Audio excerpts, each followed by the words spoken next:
Ya, muy bien, hermano. Entonces, como es sabido, ya llevamos 3 días, ¿cierto? Estamos a miércoles ya y hemos estado hablando sobre esta temática importante para nosotros como hijos de Dios, que es la cosmovisión. Como algunos hermanos mencionaban, quizá es un término nuevo, es algo que no estamos acostumbrados a oír, no estamos acostumbrados a encontrar literatura al respecto de esto.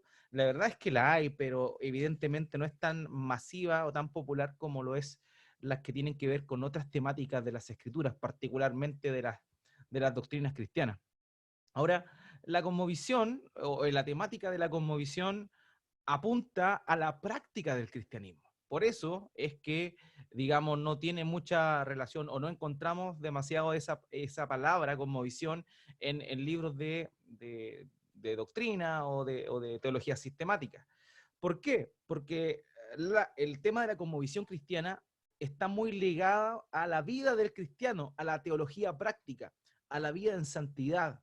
Entonces, por eso es que esto ya, pese a que tiene varios elementos que son mentales, también apuntan a la conducta del cristiano, lo que se conoce también como la ética cristiana, cómo se comporta un cristiano. Entonces, por eso es que quizá al no ser un tema tan popular, muchos de ustedes de pronto no tenían idea de esto. Sin embargo, no es un tema popular, pero es un tema muy importante. Y creo que en el transcurso de las sesiones anteriores ya nos hemos dado cuenta por qué. Cosmovisión. Nosotros tenemos una cosmovisión cristiana. Por eso la idea de esto, o digamos, el eslogan de este estudio es mirando todo con los ojos de la verdad. Vamos a hacer un pequeño resumen de lo que hemos estado viendo durante estos días con el fin de poner al día a aquellos que quizás no han estado y también recordar, ¿cierto? Porque nuestra mente es muy frágil. Así que vamos a estar brevemente resumiendo lo que hemos visto hasta acá. Partimos nosotros de la premisa que todo el mundo tiene una cosmovisión, ¿cierto? Una cosmovisión. ¿Qué es una cosmovisión? La cosmovisión es un conjunto de ideas y conceptos a través de los cuales interpretamos el mundo. Esa es la idea central. O sea, pensamientos, ideas, conceptos que están internalizados en nosotros, que son influidos por la cultura y que nos llevan a interpretar el mundo en su totalidad. Ahora, la cosmovisión, no solo moldea nuestros pensamientos, sino también nuestras acciones.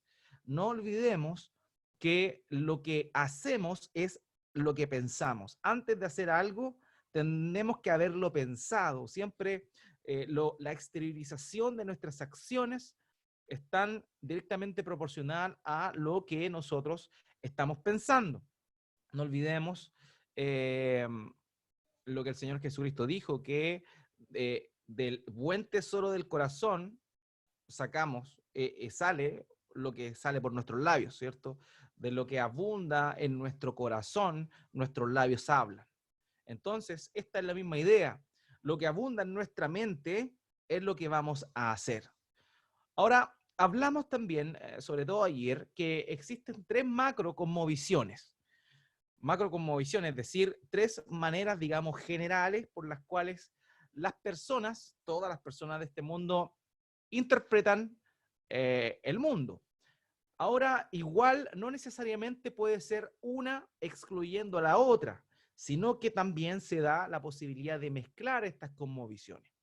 Vimos, ¿cierto?, que la primera cosmovisión que mencionábamos era la naturalista, y esta tenía que ver con que solamente existe lo físico,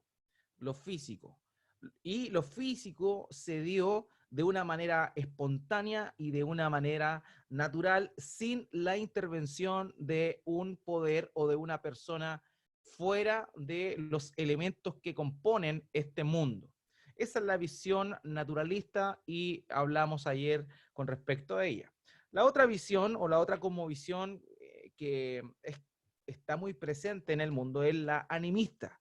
Y esta tiene que ver con todo lo contrario a la naturalista.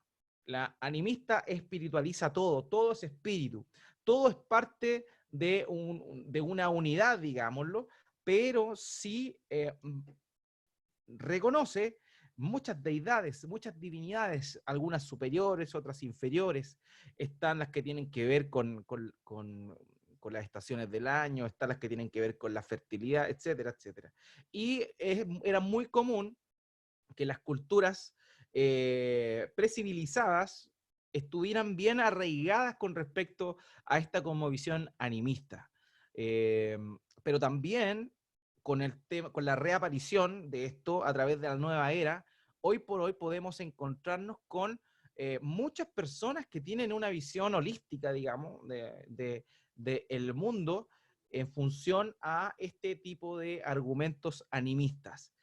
Es muy común, ¿cierto?, ver estos círculos hechos con madera y donde las personas se internan a meditar, a hacer meditación trascendental y todas estas cosas. Bueno, esa es la segunda macro cosmovisión que estuvimos revisando. Y la tercera es la teísta, donde evidentemente está el cristianismo. La teísta señala que hay un ser todopoderoso, creador del universo. Y esa es la base sobre la cual nosotros estamos. De ahí surge, de ahí nace, ¿cierto?, el cristianismo. Ahora, también ayer revisamos que el cristianismo no es una cosmovisión como las demás. Es cierto que el cristianismo se extiende, se expande. De hecho, estamos hablando en el último país del mundo, hoy por hoy, Chile, estamos hablando de eso. Sin embargo, ¿qué pasa? Sin embargo, el el cristianismo no debería cambiar. Y nosotros notamos eso ayer cuando hablamos con respecto a las cosmovisiones. Las cosmovisiones van mutando, van variando, van, digamos, adaptándose al entorno en el cual están. Sin embargo, el cristianismo no debería ser así. El cristianismo es cierto que se extiende, es cierto que pasa de generación en generación, pero una de las grandes diferencias que existe entre el cristianismo como cosmovisión versus el ateísmo, perdón, el animismo y el naturalismo, es que la cosmovisión cristiana no debería cambiar porque esta está fundada en la palabra de Dios y la palabra de Dios no cambia. Eso es el acuerdo que llegamos ayer, lo que concluimos ayer. También dijimos que el creyente debe moldear su visión de todo de acuerdo a la palabra de Dios. Y ese es el gran debate y es el gran problema que tristemente nos encontramos el día de hoy en nuestras iglesias. Tristemente existe una separación entre lo que creemos y lo que somos o hacemos. Y eso es terrible porque eso, en primer lugar, muestra el tipo de cristianos que somos. También, digamos, es una característica de este evangelicalismo que vemos hoy en día, que es como una derivación de los evangélicos, pero que está más enfocada en un lado religioso, está, digamos, más preocupada de vivir una fe de domingo y no de plasmar esa fe durante los 6 días restantes. Entonces, eso es lo que tristemente vemos hoy y es un problema que en Estados Unidos fue descubierto o detectado hace varios años atrás, pero que creo que ahora, conforme a todo lo que se ha estado dando en nuestro país, hemos podido ver y evidenciar que es algo también presente en la iglesia cristiana nacional.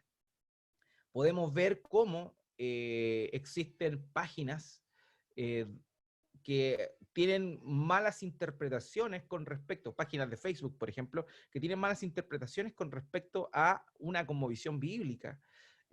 Páginas, por ejemplo, como El Otro Canuto, no sé si ustedes lo conocen esa página, pero es una página en Facebook que se caracteriza por tener digamos, una relectura con respecto a algunas doctrinas como lo son el homosexualismo y cosas por el estilo. También nos encontramos nosotros, por ejemplo, con varios iglesias que son de una tradición, digámoslo, de antaño, pero que también están impregnadas con estos nuevos pensamientos Y para nosotros quizás pudiese parecer extraño, pero es una gran realidad.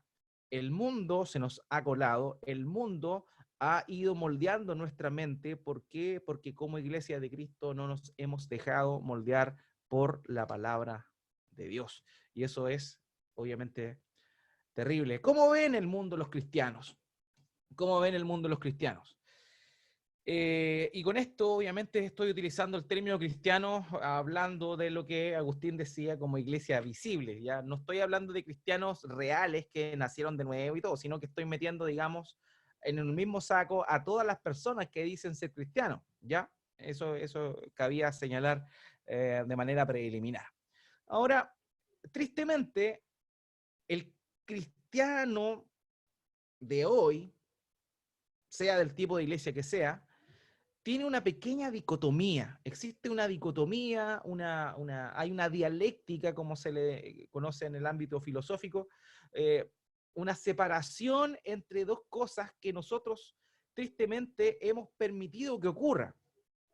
Y hemos dejado que la espiritualidad, nuestra devoción por Dios pase a un segundo plano y la separemos de lo que tiene que ver con el conocimiento, por ejemplo, que tiene que ver con nuestra manera de vivir.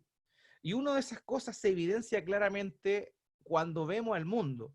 Y, por ejemplo, vemos los debates políticos, donde no se considera a los cristianos como personas que tienen algo que aportar al debate político, por ejemplo. Con esto, paréntesis, no estoy sugiriendo que un cristiano tenga que inmiscuirse en la política, ni mucho menos. Lo que estoy diciendo es que la política hoy por hoy no considera los argumentos del cristianismo por la razón que encuentra que el cristianismo no tiene nada que ver con la ciencia, por ejemplo, o con lo intelectual, sino que más bien tiene que ver con el lado espiritual de las personas, que es más subjetivo.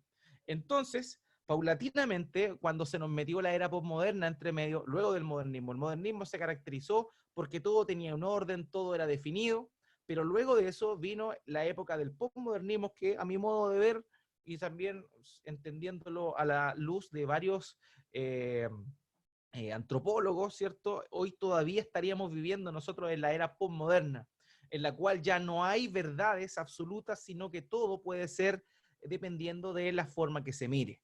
Hoy vivimos tristemente eso, y eso generó que tanto el mundo como el cristiano percibiera que en realidad lo que cree no tiene mucho que ver o no es muy aplicable a la forma de vivir y a la forma de ver el mundo. Por eso es tan importante esto que estamos viendo, el tema de la cosmovisión. Y tristemente, en lo que corresponde al cristianismo, y cuando vuelvo a repetir, hablo del cristianismo, estoy hablando de un modo genérico, no estoy hablando de verdaderos cristianos, sino de todos aquellos que se dicen ser cristianos, tienen una dicotomía entre lo secular y lo sagrado. Como que no pueden mezclar a estas dos cosas. Está lo secular y está lo sagrado. Es como que de pronto, de hecho a mí me ha pasado, cuando me preguntan, ¿usted qué trabaja? Yo digo, soy pastor. Y me preguntan, ¿y usted no tiene trabajo secular? Como si lo secular y lo sagrado fuese distinto. No existe en realidad esa separación para un creyente. No hay algo secular y algo sagrado. Todo es sagrado. No hay trabajos seculares. Para un cristiano, el trabajo es sagrado porque también está permeado de su visión de Dios y de su visión de la palabra de Dios, poniéndola por obra. Por tanto, no hay un trabajo secular y un trabajo sagrado. No, solamente hay un trabajo en función a Dios y su gloria. Por tanto, no debemos entender nosotros esto, porque muchas veces, como le decía, el cristianismo hoy se vive de domingo apenas amanece hasta domingo que el sol se oscurece. Así es el cristianismo de muchas personas. Y el lunes empiezan a vivir y continúan sus vidas experimentándolas conforme a todo el mundo la experimenta. Pero no hay un traspaso de su fe, de su espiritualidad a su vida práctica, y eso es tremendo. También nos encontramos con este segundo gráfico que muestra acá la diferencia o el dualismo que existiría entre el hecho y el valor. O sea, una cosa es lo que hacemos y otra cosa son nuestros valores. O sea, hay personas que tienen valores cristianos, pero a la hora de ponerlos en práctica, no lo hacen. Por ejemplo, cuando tú le preguntas a un cristiano si es bueno robar y te va a decir que no, porque la palabra de Dios dice que no es bueno robar. De hecho, hay un mandamiento del Decálogo que dice no robarás. Sin embargo, no tiene ningún problema en buscar a un contador que hace manipulaciones truchas para evadir impuestos. Entonces hay una separación entre el hecho y el valor. El valor está, no, el cristiano no debe robar, pero cuando ve que puede evadir impuestos modificando algunas cosas, no sé, etcétera, aprovecha esa oportunidad. Entonces se da cuenta cómo no existe una unión entre el valor que él cree y lo que él realiza. Y eso también es una dualidad que se ve. Y lo otro es lo que tiene que ver con esta otra dialéctica que es lo privado y lo público. Lo privado y lo público. Hay una diferenciación clara entre lo privado y lo público. Yo puedo tener mi fe, mi creencia, pero yo no voy a hablar con la otra persona que yo soy cristiano y que no le voy a predicar el evangelio. ¿Por qué? Porque eso tiene que ver con mi vida privada. Yo puedo creer algo, pero en realidad no tiene ninguna injerencia en mi vida pública. Entonces, eso es lo que tristemente se ve y es algo que, como les decía, en Estados Unidos se ha visto mucho, pero que ahora ha quedado en evidencia que nuestro país y nuestra Latinoamérica no está muy distinto de eso. Ahí abajo aparece el ejemplo de Ana. Y con esto quiero contarle un ejemplo de un libro que se llama Verdad Total, escrito por Nancy Pearcey. Y en ese libro ella muestra el ejemplo de una mujer. Ana era una mujer cristiana. Ana era una mujer cristiana que trabajaba en Planned Parenthood. Planned Parenthood. No sé si ustedes conocen lo que es Planned Parenthood. Esta es una asociación, ¿cierto?, que tiene que ver con el control control de la familiar, se llama, esa es como la idea, o planificación familiar, eso es lo que significa el título de esa organización. Ahora, esta organización tiene que ver en Estados Unidos con todo lo que es sexualidad, educación sexual, uso de anticonceptivos, y también, que es lo que realmente se dedica, porque todo eso era como el envoltorio para mostrar lo que verdaderamente hay detrás de Planned Parenthood, que es el tema del aborto.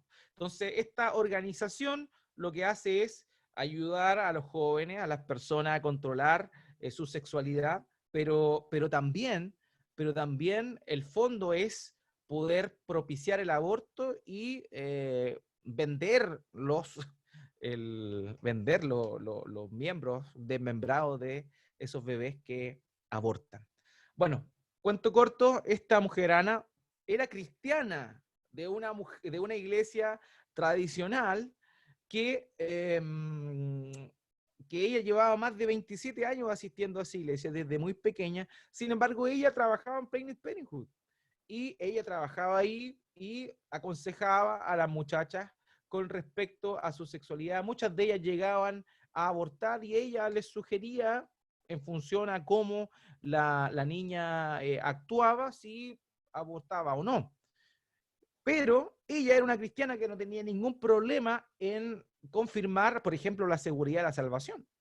Ella asumía que Dios era trino, asumía que el Hijo vino a este mundo, se entregó, se sacrificó y su sacrificio produjo su salvación y que esa salvación no podía perderse porque Dios la había ganado. Ella tenía todas las doctrinas elementales, quizá mucho mejor que alguno de nosotros.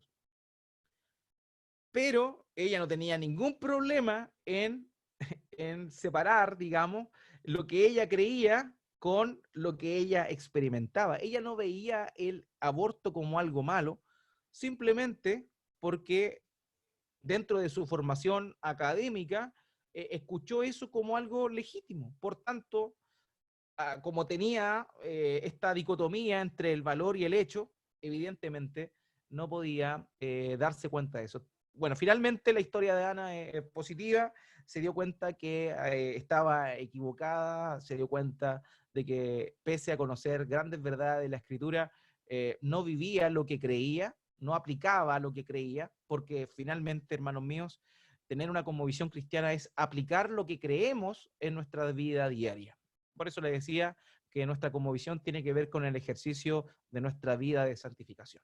Ahora, esto es lo que ocurre tristemente. Quiero citar a Nancy Pearcey con respecto a esto. Me dice, probablemente todos conocemos maestros cristianos que aceptan sin crítica en las últimas teorías seculares sobre educación. Empresarios creyentes que operan según teorías de gestión secularmente aceptadas. Ministerios cristianos que reflejan las técnicas de mercadeo del mundo comercial. Familias cristianas cuyos adolescentes ven las mismas películas y escuchan la misma música que sus amigos no creyentes. Aunque su fe sea sincera, han absorbido sus puntos de vista sobre casi todas las cosas por osmosis de la cultura circundante. Y esto es terrible, porque esta dicotomía es tan así que incluso muchos líderes cristianos dan como por sentadas esas cosas. En mi caminar como cristiano me he tenido que enfrentar a los dos, digamos, extremos. Por una parte, el legalismo, ¿cierto?, en el cual todo era pecaminoso, pero también en iglesias cristianas, en iglesias donde aman la palabra de Dios, he tenido la oportunidad de conocer algunas personas que viven vidas totalmente inconsecuentes con respecto a eso. Y tú conversas con las personas y tienen la película clara, saben que Dios saben de la santidad de Dios, saben de la justicia de Dios, sin embargo fuman, sin embargo van a carretear el fin de semana y llegan el domingo a la iglesia como si nada. Entonces uno dice, bueno, ¿qué pasa ahí? ¿Cuál es el problema? El problema, evidentemente, es esta dicotomía, esta separación entre el valor y el hecho. Yo creo algo, pero eso que creo en mi mente no es capaz de transformar mi corazón para ponerlo en práctica. Y eso es algo que vemos. Y el llamado para nosotros, el remesón para nosotros, como lo veíamos el otro día, no es que, perdón, veamos todo, analicemos todo y vivamos conforme a lo que creemos. Vivamos conforme a lo que creemos, que todas las áreas de desarrollo en la cual nos desenvolvemos estén permeadas por la práctica de la visión cristiana, que nuestra visión o perspectiva con respecto a todo, al trabajo, a la educación, a la crianza, con respecto a la economía, con respecto a la política y todas esas cosas tengan un foco puesto en la escritura y no de acuerdo a nuestros propios razonamientos. Entonces, eso es, a modo de resumen, lo que quería compartir con ustedes, ¿cierto? Para que quedemos con la idea y por qué razón es que estamos hablando de esta temática de la cosmovisión. Muy bien, entonces ahora voy a avanzar con lo que teníamos que ver el día de hoy. ¿Cierto? Vimos que existe la cosmovisión animista, la cosmovisión naturalista y está la cosmovisión cristiana, que es la que nosotros creemos que está fundamentada en la verdad, no en una verdad como les gusta tanto decir a las personas de esta era postmoderna, sino en realidad a la verdad que se encuentra sustentada y avalada en las escrituras. Ahora, la cosmovisión, como les decía, tiene que ver con cómo nosotros vemos todas las cosas, cómo nosotros vemos el universo, cómo nosotros vemos todo lo que existe. Y esta tarde, esta noche ya, vamos a estar hablando de cuál es la verdad con respecto o acerca del universo. Eso es lo que vamos a estar hablando hoy, cómo la Biblia nos muestra la constitución del universo, el propósito del universo. Y eso es lo que vamos a estar analizando hoy. Evidentemente, las demás cosmovisiones tienen otras definiciones con respecto a cada uno de los puntos que vamos a estar tratando. Sin embargo, nosotros vamos a ir a la Biblia y vamos a definir todo lo que existe en función a la información que Dios nos da por intermedio de su palabra. Hermanos, ¿cuál es la verdad acerca del universo? Estas son las 4 verdades con respecto al universo que vamos a estar hablando hoy y que de alguna manera van a delimitar muchos de nuestros pensamientos con respecto a las cosas del mundo. Y estas ideas, estos conceptos que sacamos de las escrituras van a ser pilares sólidos sobre los cuales vamos a cimentar nuestra visión del mundo, y de esa forma, cada vez que veamos algo que tiene que ver con estas cosas, vamos a acudir a la escritura y vamos a tener la confianza de que nuestra visión no es personal, sino que está fundamentada en la verdad de Dios. Esto que estoy hablando no tiene que ver con la apologética o con el evangelismo, es distinto. Esto tiene que ver con nuestra apreciación. La idea de este estudio, de esta serie de estudios, es poder cuestionar nuestra forma de vivir en función a lo que creemos y conciliar lo que creemos, las verdades espirituales que creemos, con la forma que vivimos el evangelio. Ahora, ¿cuál es la verdad acerca del universo? Sin más preámbulos, son estas 4 cosas que voy a estar mencionando. En primer lugar, el universo es personal. En segundo lugar, el universo es moral. En tercer lugar, el universo es racional. Y en cuarto lugar, el universo exhibe unidad y diversidad. Esos son los 4 puntos que nosotros vemos en la escritura que definen cómo es el universo. Y como les decía, esto tendría que ser el pilar para que nosotros contemplemos el mundo y todo lo creado y lo percibamos conforme a lo que la escritura nos muestra. Lo primero, entonces, el universo, hermanos míos, es personal. Recordemos que la idea que tiene la cosmovisión naturalista es que todo lo que existe ocurrió por azar. Todo lo que existe fue un accidente. Todo lo que hay es lo único que podemos ver y no hay más. Esa es la idea del naturalismo. Por otro lado, el animismo habla de un universo que está regido por distintas divinidades y que cada una es más caprichosa que la otra. Cada una más caprichosa que la otra. De pronto, uno de los buenos ejemplos que nosotros vemos en la historia para comprender el animismo podría ser la mitología griega.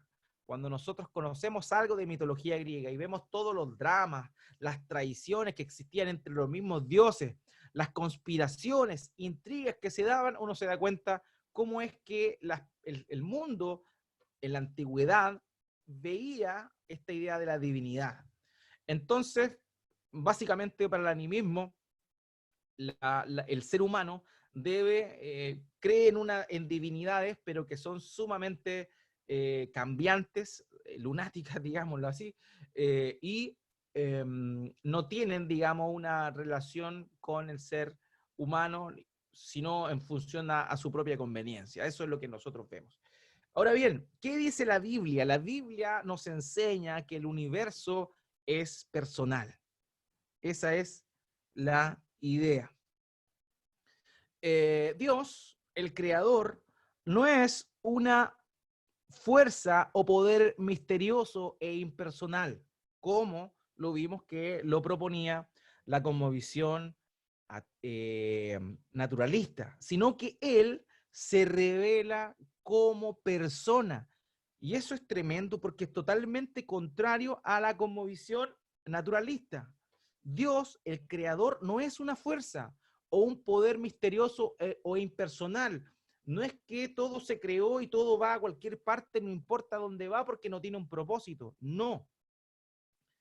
La Biblia muestra que Dios se revela como persona. Y no solo eso, queridos. La Biblia da testimonio una pluralidad de personas, lo que nosotros, cierto, llamamos Trinidad, donde encontramos a 3 personas que se relacionan entre sí y se aman. La Biblia nos muestra un universo personal creado por un Dios que es persona y que específicamente son 3 personas: Padre, Hijo y Espíritu Santo. y entre el Padre y el Hijo y el Espíritu Santo hay una relación de amor. El Padre ama al Hijo, el Hijo ama al Padre, el Espíritu Santo glorifica al Hijo y da gloria y honra al Padre. Y vemos cómo hay un ensamble perfecto en esta relación de la Trinidad, este baile perfecto, este baile de amor que existe entre lo que vemos nosotros en el Padre, el Hijo y el Espíritu Santo. O sea, Dios, el Dios que creó el universo, es un Dios en tres personas, pero Él no tan solo se relaciona entre sí, sino que también creó el universo y extendió su amor a toda la creación y por sobre todo, particularmente al ser humano, a quien hizo a su imagen. Entonces, todo lo contrario a la visión que tiene el, el naturalismo, o llamémoslo secularismo, o materialismo, que son los otros dos nombres que recibe esta cosmovisión, que no cree en algo externo, no cree en un creador, sino más bien cree o profesa que todo es un accidente. ¿Ok? Ahora bien, por tanto, vemos a un creador que se relaciona y ama. Y eso es tremendo, hermano mío. Un creador que se relaciona y ama. El universo es personal. Y la prueba más grande de esa relación que el ser humano tiene con Dios y el amor que Dios tiene para con el ser humano es la cruz del Señor Jesucristo. Por tanto, nosotros contemplamos de Génesis a Apocalipsis esta verdad, esta primera verdad con respecto al universo. El universo es personal porque Dios es un Dios en tres personas que se ama a sí mismo, se relaciona, se involucra cada persona de la Trinidad, pero no tan solo eso, sino que muestra su amor para con su creación y particularmente Dios se relacionó y se relaciona con el ser humano a quien hizo su imagen. Y la muestra más grande de esto es el amor de Dios por el ser humano en la cruz del Calvario. Vamos a ver algunos pasajes donde se nos habla de un poco se cimienta la idea que hemos estado hablando ahora. Primero, perdón, Juan, el Evangelio según Juan, capítulo 17, verso 24, dice: Padre, quiero que los que me has dado estén también conmigo donde yo estoy, para que vean mi gloria, la gloria que me has dado, porque me has amado desde antes de la fundación del mundo. Con respecto a lo que acabamos de mencionar, aquí podemos ver dos elementos importantes con respecto al universo creado, un universo personal.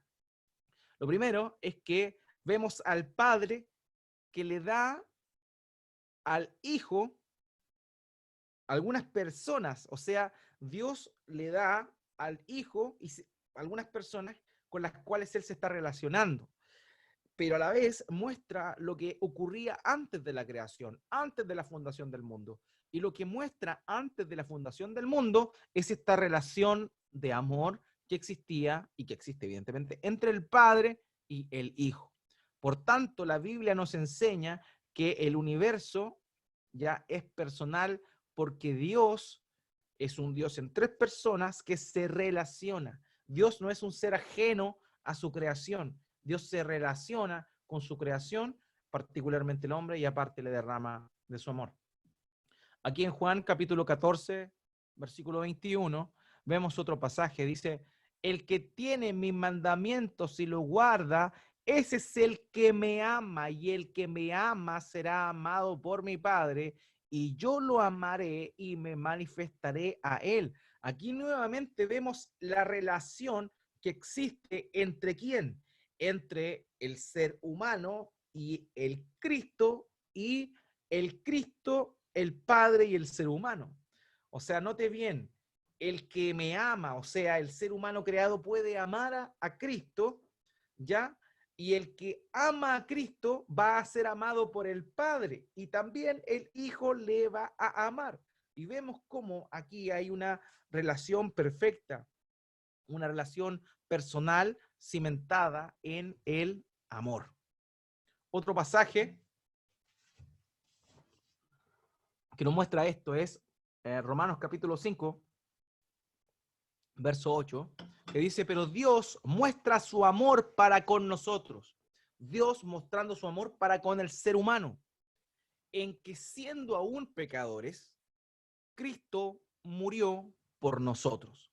Se da cuenta cómo muestra que la creación en su totalidad, el universo en su totalidad, fue creado para tener una relación personal con Dios. O sea, Dios no es un ente ajeno a su creación, Él se involucró y no tan solo se involucró a la hora de relacionarse con nosotros, sino que también ha derramado su amor. Por tanto, esto confronta directamente a la perspectiva, o más bien a la cosmovisión naturalista. Y este famoso pasaje, hermanos, que aquí vemos el amor de Dios, pero también la respuesta del ser humano ante esa obra que Dios hace. Este es un pasaje archiconocido por cada uno de nosotros, ¿cierto? Pero que continúa. Normalmente nos quedamos con el verso 16, pero también son igualmente importantes el verso 17, 18 y el 19, aunque no aparece aquí, pero también es muy importante. Porque de tal manera amó Dios al mundo. Se da cuenta cómo Dios muestra su amor para con la creación. Porque de tal manera amó Dios al mundo. Dios es un Dios personal que se relaciona. Que dio a su Hijo unigénito para que todo aquel que cree en Él no se pierda, sino que tenga vida eterna. Porque Dios no envió a su Hijo al mundo para juzgar al mundo, sino para que el mundo sea salvo por Él. Y aquí viene la otra parte.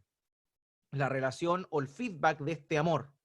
El que cree en Él no es condenado, pero el que no cree ya ha sido condenado porque no ha creído en el nombre del unigénito Hijo de Dios. Entonces se da cuenta cómo aquí habla de esta relación personal que existe entre Dios y su creación, evidentemente de forma especial con el ser humano.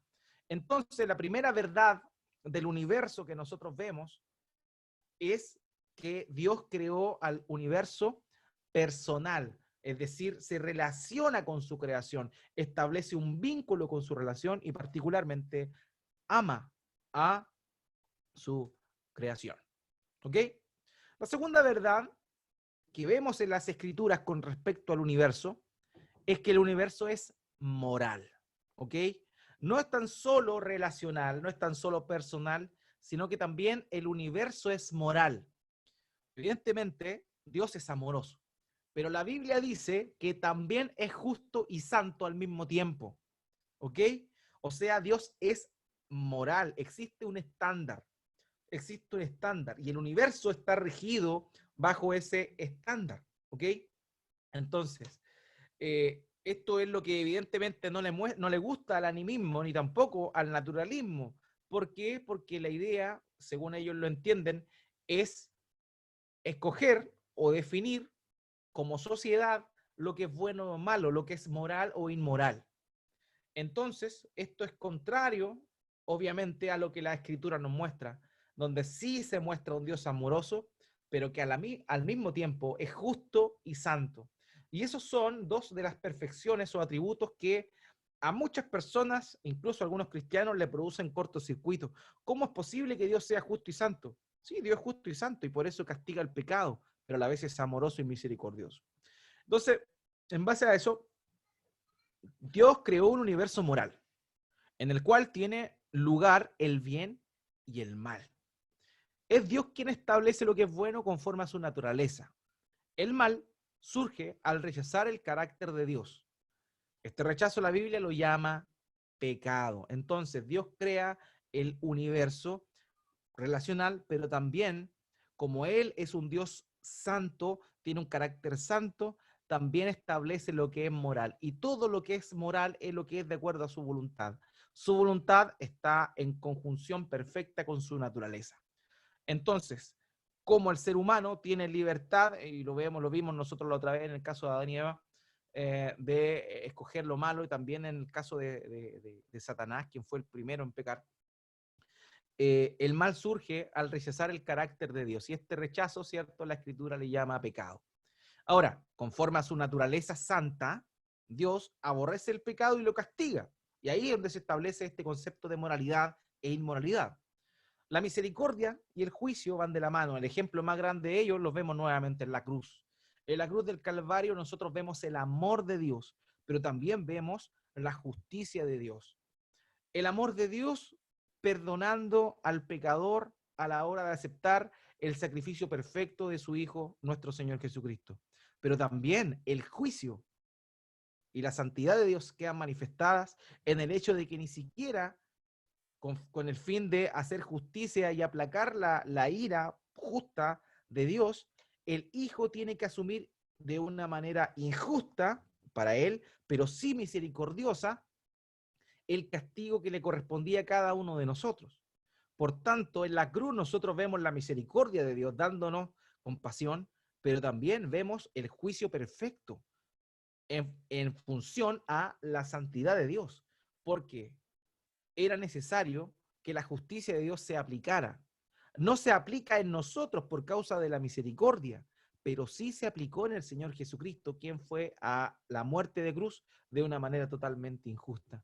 Entonces, en la cruz de Cristo nosotros vemos tanto la misericordia de Dios, el amor de Dios, como la santidad y el atributo de Dios como un juez. Si Dios es rey, si Dios es soberano, también Él es juez. Por tanto, nos muestra un universo que es moral, donde existe lo bueno y lo malo, y quien norma lo bueno y lo malo es Dios y no el ser humano. Salió verso. Vemos acá, por ejemplo, en Levítico capítulo 26, versos 27 al 28. Dice, si a pesar de esto no me obedecen, sino que proceden con hostilidad contra mí, entonces yo procederé con ira y hostilidad contra ustedes. Yo mismo los castigaré 7 veces por sus pecados. ¿Se dan cuenta cómo es que Dios está hablando claramente? Él tiene una relación con el pueblo, pero Él estableció lo que era justo y lo que era moral. Y si ellos no obedecían, evidentemente Dios iba a tener que castigar, iba a proceder con ira y con hostilidad. ¿Por qué? Porque ellos habían deliberadamente buscado, ¿cierto?, seguido sus propios corazones y no cumpliendo con el estándar que Dios había establecido. Por tanto, tenemos esta segunda realidad. El universo nos habla, conforme a la escritura, evidentemente, que Dios no es tan solo personal, el universo no es tan solo personal, sino que el universo también es moral, es decir, está bajo moralidad y esa moralidad la determina Dios. Esto tampoco le gusta, obviamente, a la concepción naturalista, como les decía anteriormente. Otro pasaje que muestra perfectamente la misericordia, ya, pero también muestra la justicia. Éxodo capítulo 34, versículos 6 y 7. Entonces pasó el Señor por delante de él y proclamó, el Señor, Dios compasivo, clemente, lento para la ira, abundante en misericordia y verdad, que guarda misericordia a millares, el que perdona la iniquidad, la transgresión y el pecado. Hasta ahí a todos les gusta lo que está diciendo. Sin embargo, fíjense, ahora viene la parte de la justicia de Dios, y que no tendrá por inocente al culpable, que castiga la iniquidad de los padres sobre los hijos y sobre los hijos de los hijos hasta la tercera y cuarta generación. Aquí vemos en este pasaje cómo Dios se manifiesta, se muestra a Moisés como el Dios misericordioso, pero a la vez el Dios justo, que castiga conforme al estándar que él tiene, que va de acuerdo a su propia naturaleza. Por tanto, este segundo elemento que nos muestra la Escritura con respecto a la naturaleza del universo es que es moral, y esa moralidad la determina Dios. Todo lo que está de acuerdo al carácter de Dios es bueno, todo lo que atenta contra la pureza del carácter de Dios es malo y pecaminoso. Por esa razón es que Dios, como es justo, castiga e emite, su ira. En Romanos capítulo 1, verso 18. Porque la ira de Dios se revela desde el cielo contra toda impiedad e injusticia de los hombres, que con injusticia restringen la verdad. La ira de Dios se revela desde el cielo. Y aquí vemos que si Dios es moral, Él tiene misericordia, da oportunidad, pero Él también castiga y Él suelta su ira de la misma forma. ¿Ok? Entonces, los que piensan que pueden hacer lo que quieren, total, todo está en esta vida, que es lo que tienen esta cosmovisión naturalista, están totalmente equivocados. Y nosotros, de acuerdo a nuestra cosmovisión bíblica, sabemos que Dios es justo y que Dios va a dar retribución. Entonces, vemos el mundo desde esa perspectiva nosotros también. El tercer punto, el universo se muestra en la Escritura como racional. La observación del universo nos muestra que este está completamente ordenado, que tiene un propósito y que está regido por leyes naturales. O sea, queridos, el naturalismo nuevamente está en contra de esta postura que la Escritura nos muestra, de esta idea que la Biblia nos muestra con respecto al universo. ¿Por qué? Porque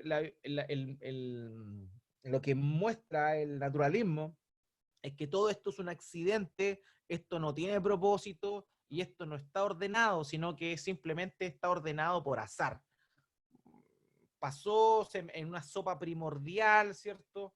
Se dieron ciertos elementos que generaron una reacción química que dio origen a lo que nosotros conocemos hoy como vida. Por tanto, todo es un accidente, casualidad, nada más que casualidad. Sin embargo, lo que vemos en la Biblia, pero incluso lo que observamos con nuestros ojos en el universo, vemos que todo lo que hay, el universo es racional, es decir, fue pensado. El universo no es un accidente, tiene un propósito, es regido por leyes naturales. Hermano, el universo funciona con total precisión, ¿ya? Nosotros no vemos caos, vemos precisión, vemos orden, vemos propósito. Y muchos de los atributos de Dios, según lo que dice, ¿cierto? El Salmo 19, donde dice que los cielos cuentan la gloria de Dios y que el firmamento anuncia las obras de sus manos, muestran que los atributos de Dios pueden ser manifestados y percibidos por toda la creación a través de lo que Él ha formado con sus propias manos, es decir, el universo. Por tanto, muchos de los atributos de Dios pueden percibirse a través del orden creado. Por tanto, lo que la Escritura nos dice es que todo está pensado, todo tiene un propósito. Y de la misma forma nosotros tenemos que ver todo.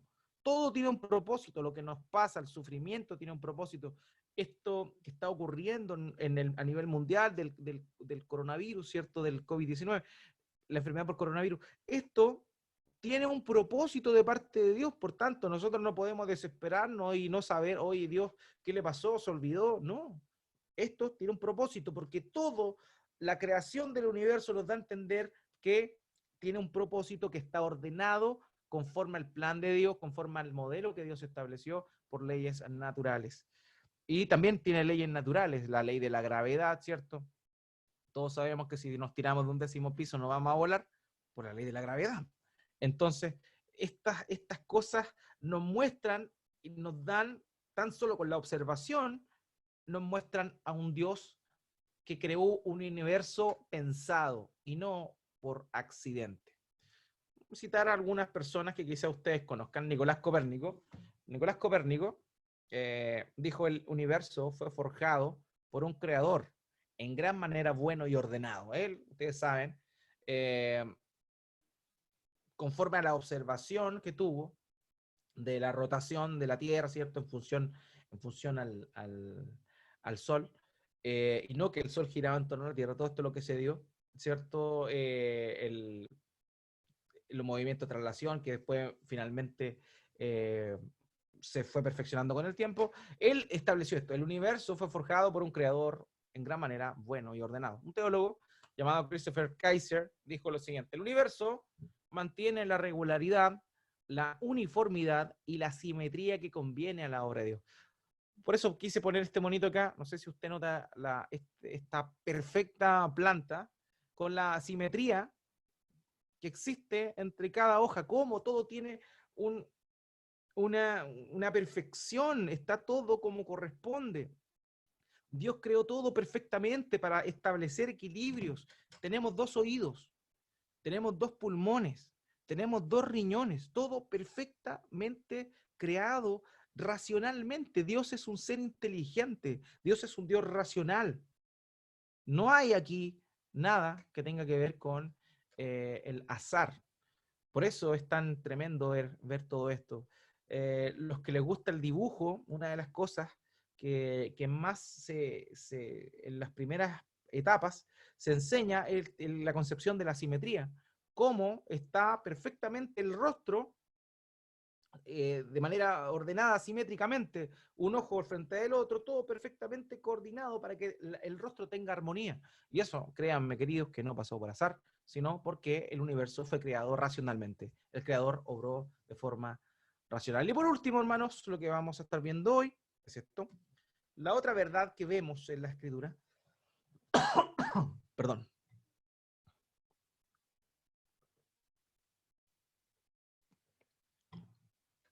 La otra verdad que vemos es que el universo afirma la unidad y la diversidad a la vez, ¿ya? A la vez.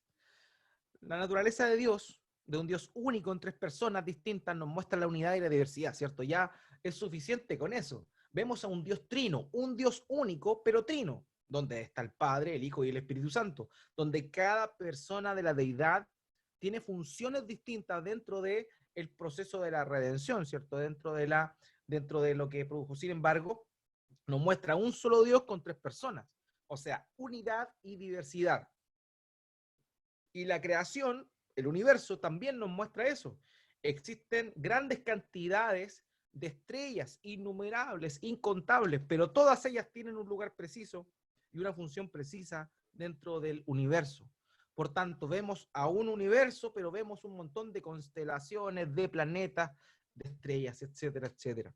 También existen variedades de pueblos con distintos idiomas, pero todos son seres humanos. Todos son seres humanos. Existen los asiáticos que tienen rasgos distintos, la coloración de la piel es distinta, las personas que viven en la India son distintas, las personas que viven en Europa nórdicos son distintos, los que viven en África son distintos, pero todos somos seres humanos. Entonces vemos a la vez la unidad, pero la diversidad. Existen dos sexos bien definidos, ¿cierto? Pero esos dos sexos bien definidos son los que generan juntos la procreación. Por tanto, la Biblia nos muestra que el universo, y no tan solo la Biblia, sino la observación, al igual que el punto anterior, nos muestran cómo Dios creó todo esto conforme a una unidad y diversidad a la vez. Somos todos una gran familia, según lo que Pablo dice aquí en Hechos capítulo 17, versículo 26, citando a un escritor griego. De uno solo, Dios hizo todas las naciones del mundo para que habitaran sobre toda la superficie de la tierra, habiendo determinado sus tiempos y las fronteras de los lugares donde viven. ¿Qué ha hecho el naturalismo con respecto a esto, por ejemplo?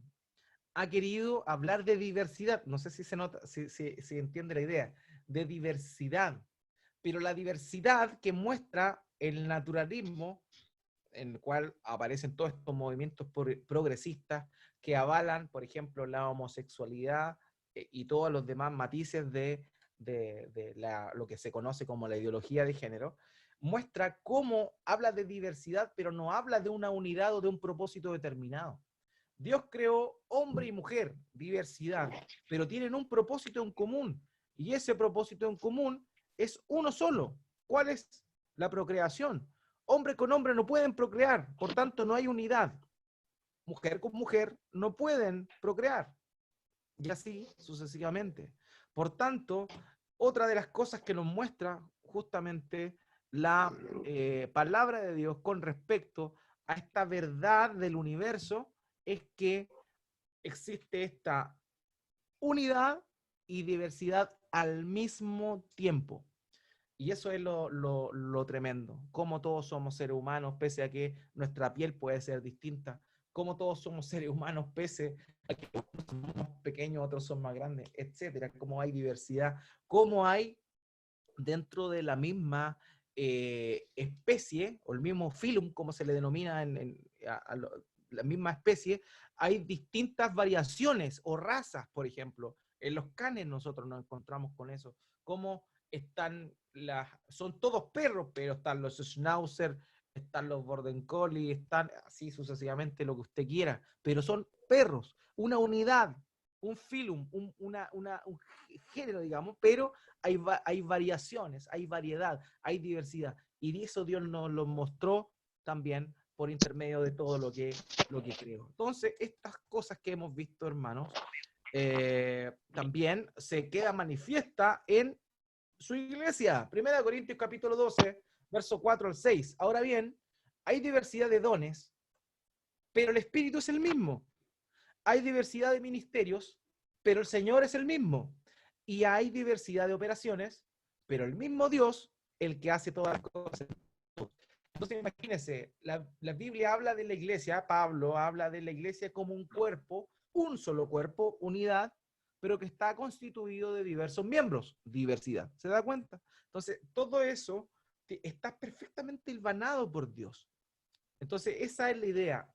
Y de estas cosas que hemos visto, de esta cosmovisión del universo en función a lo que la Biblia muestra, se derivan muchas de las ideas. Por ejemplo, y que vamos a estar ahondando, ahora simplemente la estoy mencionando, pero en su momento vamos a estar hablando de la cosmovisión bíblica de la sexualidad, la cosmovisión bíblica del trabajo, la cosmovisión, etcétera, etcétera. Pero esto es el corazón, digamos, de manera general, la cosmovisión que un creyente debe tener en función a la Biblia para luego ir aplicándola e ir metiéndola en el área chica. Yo sé que quizás esto puede ser un poco confuso, pero espero por lo menos haber sido claro dentro de esto que aparentemente no es tan sencillo de comprender. Pero la idea es esto. Nuestra cosmovisión del mundo debe ser conforme a la Escritura. Y la Escritura nos muestra que el universo, todo lo creado, es primeramente personal, es decir, Dios se relaciona con su creación. En segundo lugar, es moral, es decir, Dios estableció un parámetro y él va a aplicar justicia en función a el cumplimiento de ese parámetro o no cumplimiento de su parámetro. En tercer lugar, vimos que el universo es racional, fue creado con un propósito, con un orden, y finalmente vemos este cuarto principio en el universo que es de unidad y diversidad al mismo tiempo. Eso, hermanos míos, es lo que tenía para hoy, lo que quería mostrarles el día de hoy. ¿Tienen alguna consulta? ¿Se entendió o no se entendió?